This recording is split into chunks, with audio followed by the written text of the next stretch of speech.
اعوذ باللہ من الشیطان الرجیم بسم اللہ الرحمن الرحیم boys higher secondary school Kupwara 11ویں جماعت کے طالب علموں السلام علیکم۔ امید ہے کہ آپ سب خیر و عافیت سے ہوں گے۔ پچھلی جو ویڈیو کلاسیں ہماری تھی ان میں ہم نے شیخ عبدالغنی کی تصنیف لداخ تہذیب و ثقافت سے ایک مضمون پڑھا جس کا نام سلک روٹ ہے۔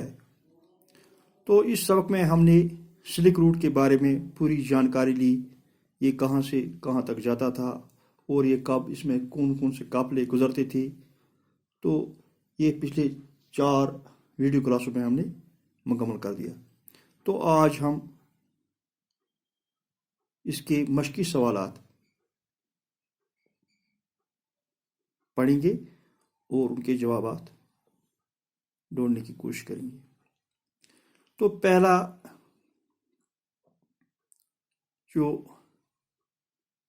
اس کا کوشچن ہے، اگر آپ کتاب کا پیج نمبر 85 نکالیں گے یعنی کہ 58، تو پہلا کوشچن اس میں ہے طویل جواب طلب سوالات۔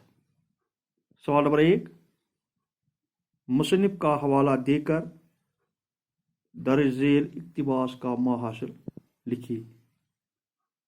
یعنی کہ ہم نے جو یہاں اقتباس دیا ہوا تو اس کو ہم نے آسان اردو میں لکھنا ہے، اور یہ کس میں سے نکالا گیا ہے اس میں ایسے آپ نے پہلے بھی میں نے آپ کو کلاس میں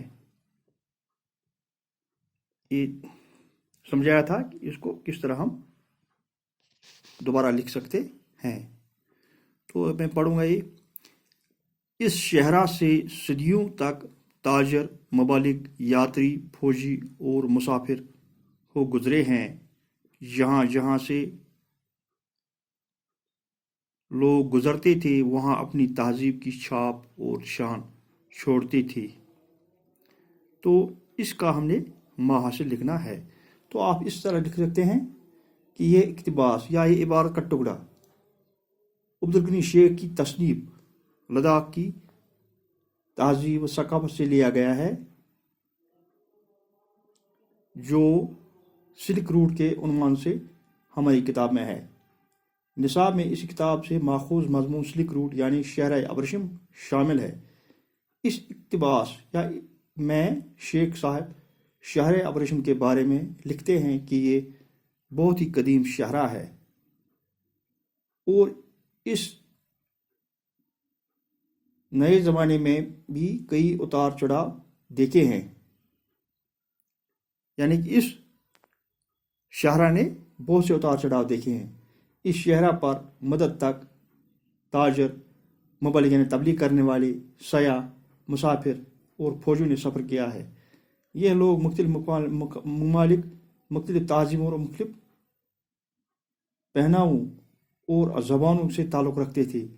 اپنے سفر کے دوران جو مہینوں بلکہ سالوں پر محیط ہوتا تھا اس شہرہ پر اور اس کے آس پاس اپنی تہذیب کے نشان چھوڑتے تھے۔ تو اس طرح ہم یہ پہلا کوشچن حل کر سکتے ہیں، آپ خود یہ کر سکتے ہیں۔ تو سوال نمبر 2 ہے اس میں، سبق پڑھنے کے بعد شہرہ ابریشم کے بارے میں آپ نے کیا محسوس کیا؟ تفصیل سے لکھیے۔ یعنی کہ یہ سبق جو شہرہ ابریشم پر ہے یعنی سلک روٹ، یہ پڑھنے کے بعد آپ نے کیا محسوس کیا؟ تو میں یہ آپ کو لکھاؤں گا۔ تو اس طرح تیسرا جو سوال ہے اس میں، شہرہ ابریشم سے کس کس ملک سے کون کون سی چیزیں برآمد اور درآمد ہوتی تھی؟ یہ آپ نے سبق میں پڑھا ہوگا تو اس کے لکھیں گے۔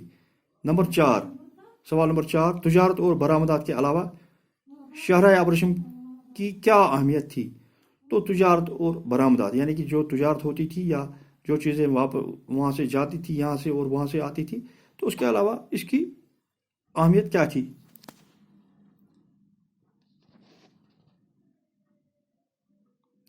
تو 5واں سوال اس کا ہے، مارکو پولو نے شہر ابرشم کے بارے میں کیا کہا ہے؟ تو آپ نے سبق میں پڑھا ہوگا مارکو پولو کون تھا، اس نے شہر ابرشم کیا کہا ہے۔ تو بے پارٹ اس کا ہے مختصر جواب طلب سوالات۔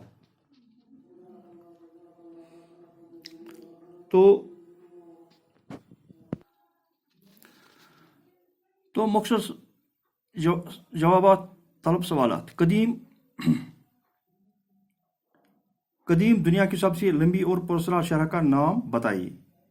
تو اس کے بعد آتا ہے شہر ابرشم کی لمبائی کتنی تھی، شہر ابرشم کے کون کون لوگ گزرتے تھے۔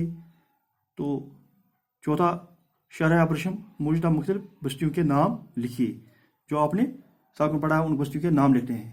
اس کے علاوہ سوال نمبر 3، آپ نے کسی تاریخی جگہ یا سیاحتی مقام کا سفر ضرور کیا ہوگا، اپنے اسکول سے اس سیاحتی یا تاریخی مقام تک کے راستے کا حال اپنے الفاظ میں لکھیے۔ تو ہم نے لکھنا ہے تاریخی سیاحتی یا کسی جگہ کا جو جہاں سفر کیا ہے اس کے متعلق ہم نے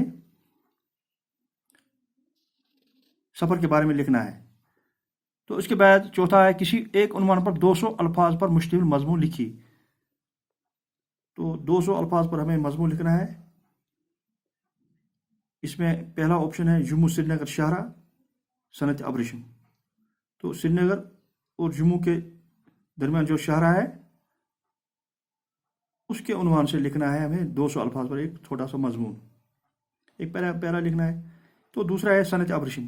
صنعت ابریشم جو ہم ریشم بناتے ہیں تو اس کے متعلق ہم نے لکھنا ہے، اس کو صنعت ابریشم کہا جاتا ہے۔ تو پہلا کوشچن ہمارا جو تھا وہ ہم نے کیا، اب دوسرا اس کا کریں گے۔ تو دوسرا کوشچن ہے اس کا، سبق پڑھنے کے بعد شہر ابریشم کے بارے میں آپ نے کیا محسوس کیا، تفصیل سے لکھیے۔ تو یہ لکھیں گے ہم، سبق پڑھنے کے بعد شہر ابریشم کے بارے میں آپ نے کیا محسوس کیا، تفصیل سے لکھیے۔ تو اس کا جواب ہے سبق پڑھنے کے بعد شہر ابریشم کے بارے میں ایسا محسوس ہوتا ہے کہ ایک تاریخی حقیقت کو داستانی انداز میں بڑی مہارت سے دلچسپ بنا کر پیش کیا گیا ہے۔ جو عبدالغنی شیخ نے اس کو ایک داستانی صورت میں پیش کیا ہے، بڑی دلچسپی کے ساتھ، انسان کو بہت دلچسپی ہوتی ہے یہ پڑھنے میں۔ عہد قدیم کی اس تجارتی راستے کو شہر ابریشم یا سلک روٹ کہا جاتا ہے۔ تو اس پرانی شاہراہ کو شہر ابریشم یا سلک روٹ کہا جاتا ہے، جو چین کو ایشیائی کوچک اور بحر روم کے ممالک سے ملاتے ہیں۔ تو یہ چین سے ہوتے ہوئے ایشیا کو ملاتی ہے اور آگے جا کر یہ بحر روم کے ممالک سے یہ راستہ جاتا تھا۔ یہ قدیم دنیا کی سب سے لمبی شاہراہ ہے، یہ قدیم دنیا یعنی پرانی دنیا کی سب سے لمبی شاہراہ ہے۔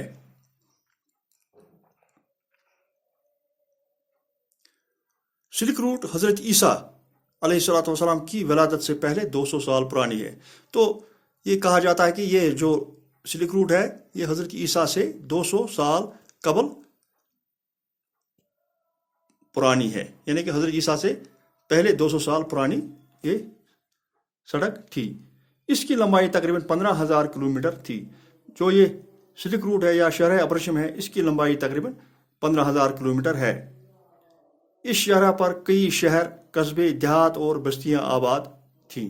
جو آپ نے سبق میں پڑھا کہ اس شاہراہ کے ارد گرد بہت سے قصبے، دیہات اور بستیاں آباد تھیں۔ اس شاہراہ میں پر ایک مدت تک کئی تاجروں، مبلغوں، سیاحوں اور مسافروں نے سفر کیا۔ تو ایک بہت بڑی مدت تک بہت سے لوگ اس پہ سفر کیا کرتے تھے، جن میں تاجر، مبلغ، سیاح اور مسافر تھے، یعنی کہ اس راستے سے سب قسم کے لوگ گزرتے تھے، فوجی گزرتے تھے، مبلغ یعنی کہ تبلیغ کرنے والے۔ تو اسی راستے کی وجہ سے کشمیر میں بھی اسلام کا ظہور ہوا اور لداخ میں بدھ مت کا ظہور ہوا۔ تو یہ شاہراہ دشوار گزار ریگستانوں سے گزرتی تھی. آپ نے سبق میں پڑھا کہ یہ جو شاہراہ ابریشم تھی بہت ہی دشوار گزار راستوں سے ریگستانوں سے گزرتی تھی. اگر مسافر راستہ بھٹک جاتے تو وہ ریت میں ہی دفن ہو جاتی. اگر اس راستے میں مسافر کبھی کبھار راستہ بھٹک جاتے تو وہ ریت کے ریگستان میں گم ہو جاتے اور وہیں دفن ہو جاتے، کیونکہ یہاں ریت ہی ریت ہے اور ہوا کی وجہ سے ریت کے بنگولے اٹھتے ہیں. یہ شاہراہ تجارت کی شاہراہ مانی جاتی تھی. ان دنوں اس کو شاہراہ کا درجہ تھا، لیکن تقسیم برصغیر ہند اور ہندوستان جب تقسیم ہوا پاکستان، ہندوستان اور دیگر ممالک میں، تو اس شاہراہ پر تجارت بند ہو گئی. تو آج پہلا کوشچن یہ تھا ہمارا اس کے.